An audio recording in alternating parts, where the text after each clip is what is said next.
Great time. And hopefully next And maybe even some older owners is. But I'm back.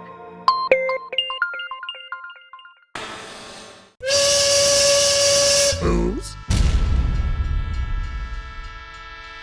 Hey there, fools. T here, and I'm teed off. Oh, goodness gracious. I didn't want to make a video like this. I was trying to avoid making a video like this. A lot of my fellow Nintendo fanboys have already made videos like this, really good ones. Terminator Juice comes to mind, Levelhead's video comes to mind. Go check both of those guys out. I'll have a link to their videos in the description. But somebody had to drop a really stupid comment on my latest video about the Nintendo Switch battery boost idea, or workaround that I came up with, and now I have to address it. You ever see something that's just so dumb and so stupid that even though you don't want to, you're just compelled to reply to? Yeah, so this is one of those things. So let me read this really stupid comment. I'm not gonna tell you who the guy is. If you look at the video, my video, you'll find him easily, but this is how it goes. I'm gonna try to read it in a way that I think it sounded coming from his mind or his mouth if he spoke it. So here we go. So Nintendo gets a pass on cutting corners and being cheap again. There are hidden, overpriced costs everywhere. If you want to play the overpriced Shallow Arms game with a friend, let me just stop right there real quick. Why would you want to play it if you felt like it was overpriced and shallow? So that already makes no sense. I continue. You either need to buy a Pro Controller or an extra set of Joy-Cons, $80, plus a $30 grip charger. Otherwise, how would you charge these by themselves?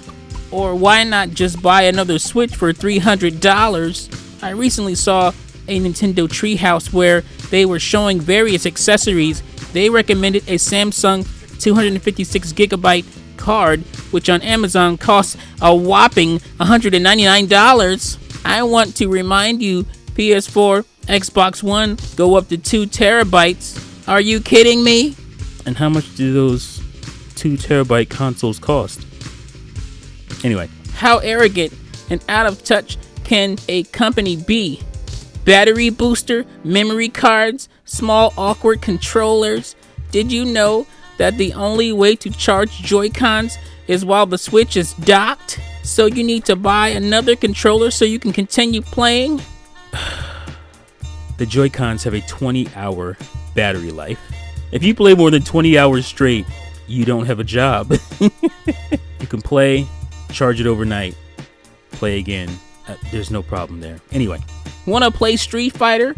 You need a Pro Controller, as it's the only one with a proper D-pad. No thanks, Nintendo. Alright, I'm going to start my rebuttal with that part. So I could simply destroy the argument of, oh, the D-pad isn't good enough on the Switch to play, fighting games. Basically what you're saying, you brought up Street Fighter.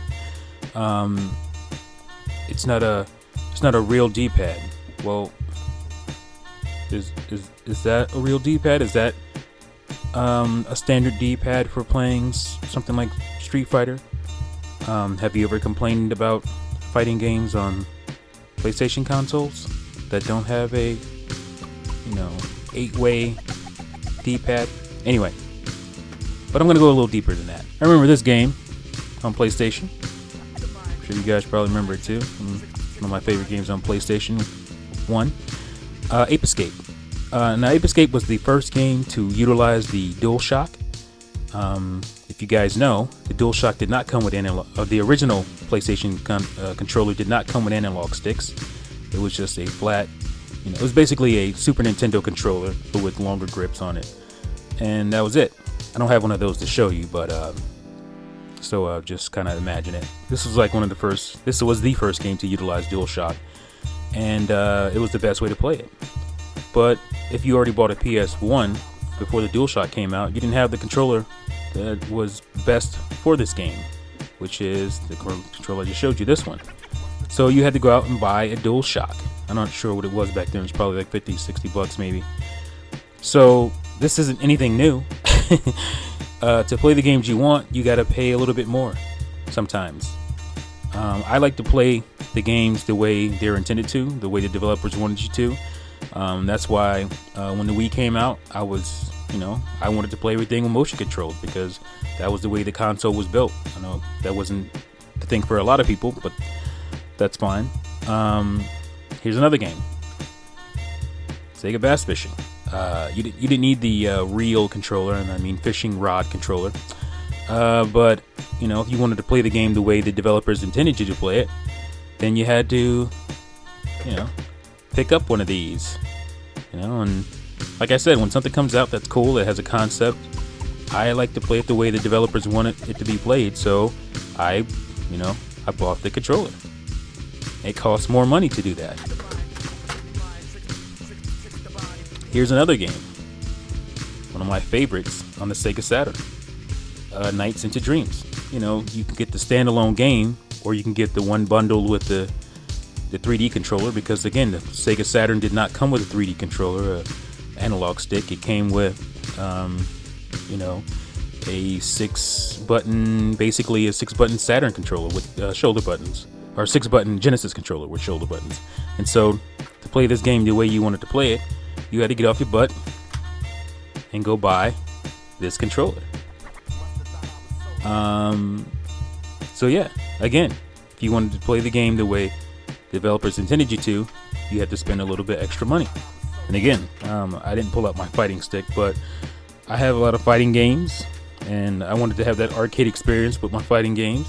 And to do so, I had to buy a fight stick. That wasn't a standard thing. It didn't come in the box. I don't know when this entitlement with gamers came from. I don't know when that started. Maybe it's a new gamer thing. I don't know.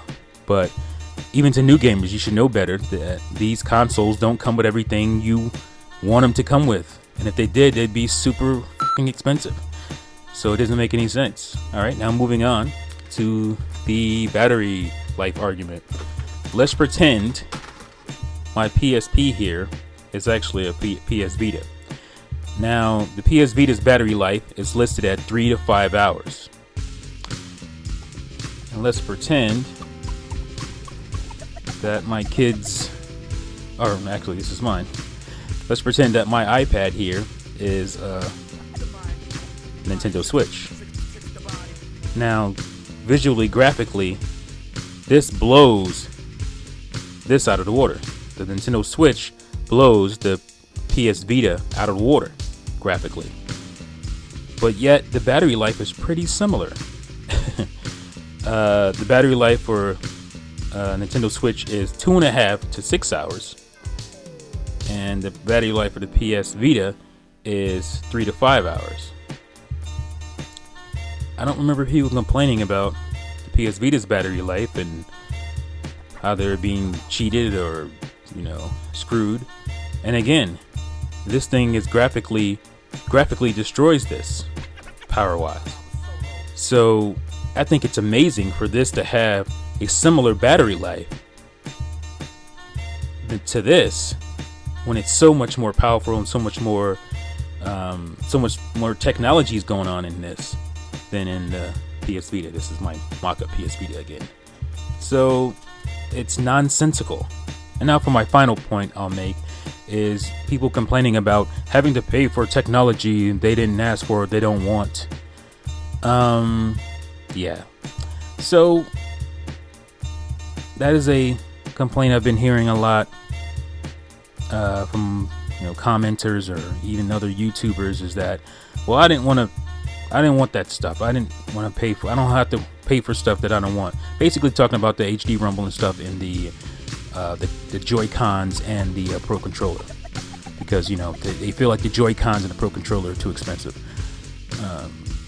Not realizing that the Joy-Cons are two controllers. They're two basically Wii remotes that function as a traditional controller. So again, technology, which I think is cool, but they say they don't want to pay for it. Fine. Well, I have a PS4 and an Xbox One, and there's stuff in that consoles, or those consoles that I'm never going to use. I'm never going to use Netflix. I haven't used it on either of those consoles. I'm not going to use a lot of those apps and stuff that they made deals with and had to pay for, and ultimately that cost goes on to you, or goes on to us, the consumer. There's doodads and doohickeys in the console that I will never use and don't care about. The playroom, stuff like that I'm never gonna use ever, haven't used and never will use. That goes into R&D, that ultimately goes into the cost of the system that nobody thinks about. But you're fine paying for that technology. It's fine that I have to pay for that technology, and I'm not complaining either way. But these guys will complain that they don't want to pay for stuff they're not going to use. So, and these are the same people that own this controller. A lot of these people are the same people. Let me get my focus here. That own this controller here.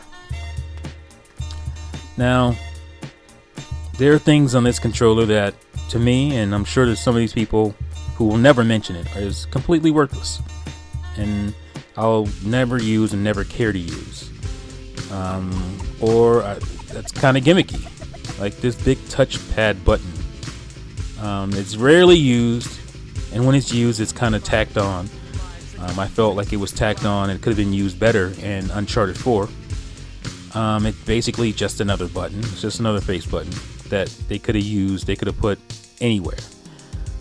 But I'm paying for this tech. I didn't ask for it. I don't feel like I need it. I barely ever use it. But I was there and I'm paying for it, and I'm not complaining about it. And I think this is the most egregious thing. This big blue, whatever color light, whatever color it decides to be, this big light here, which is only here because Sony initially planned on bundling that camera. I don't know if it's the iToy, whatever they call it now. They initially planned on bundling that camera in with the console, but when they saw that they could one up Microsoft and Xbox by taking it out, they did that. That's the only reason this is on the controller, because it was planned to be bundled in the first place. And the tech in here, I'm paying for that. I'm never gonna use that. I'm never gonna go out and buy a camera for my PS4, but I'm paying for that tech and this controller. Is it fair? If it's fair for me to pay for this and this, and even the speaker to some degree. I haven't played a game that really utilized this in any meaningful way. Also the share button, actually. I'm never going to use the share button. You know why? Because I'm never paying for PSN. Or is that what it's called? PSN? I'm never paying for that. So here's a piece of tech that I'm never going to use, that I'm paying for, or I paid for. So if this is fine, I'm sure HD Rumble is fine too. But like I said, there are people that go in more specifically on other things. I didn't want to step on those toes. I just want to show you their videos and you can watch that stuff.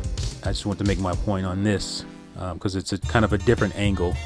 And like I said, I didn't plan on doing this video because I was just gonna ignore this stuff. I had every intention to ignore it and just keep enjoying my Switch hype and riding my Nintendo Switch hype train into March 3rd. But I just got this really stupid comment that kind of forced my hand. So I'll just end it with this. Don't complain about the price of the Pro controller when it's $10 more than the standard PS4 controller, Xbox One controller is today. Not counting the colored ones that are $5 more, which is $65.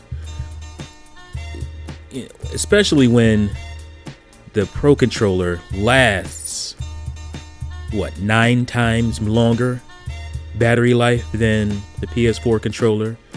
An Xbox One controller doesn't even come with a rechargeable battery inside. You gotta either buy rechargeable batteries or buy a kit, which is more money. And not to mention the fact that the the Switch controller, the Pro controller, has HD rumble in it and the IR camera, which is pretty awesome tech. So it has those two things over the PS4 controller, Xbox One controller. It has those two things over, being that compared to a 4-hour PS4 DualShock 4 controller battery life, it has 4 hours, while the Switch Pro controller has 40 hours of battery life. Even with all that tech, at the end of the day, only you can decide if the Nintendo Switch is worth your dollars, right? But make that decision not with stupid arguments against the Switch. Make it with valid ones. This thing is, I mean, just think about it. You can play Mario Kart 8 and Splatoon on a handheld, and a handheld that is noticeably more powerful than the Wii U, that is slightly bigger than your Nintendo 3DS when it's closed, your new Nintendo 3DS. Imagine the processes to squeeze that tech down to that size and put from all accounts, a beautiful screen on it with a 3 to 6 hour battery on it, and charge you what, $50 more than what the Wii cost when it came out. The Wii, and the same price as the Vita cost when it came out, and it blows the Vita out of the water. Come on, let's make a valid argument. If you don't want to buy the thing, just say you don't want to buy it. Don't make all these stupid, easily disproven knocks against it. It just doesn't make any sense. Just say I don't want to buy it. It doesn't have the games I want. It's a Nintendo console, and I don't really care that much about Nintendo games. Fine, but be reasonable and make valid arguments, and that's all I'll say. Let me know what you guys think. Do you think I make some valid points here? You think I'm just being a fanboy? Whatever, let me know in the comments below. Thank you for watching and listening, and I'll see you next time. Peace out. Thank you all for watching Mizzah Tee Show.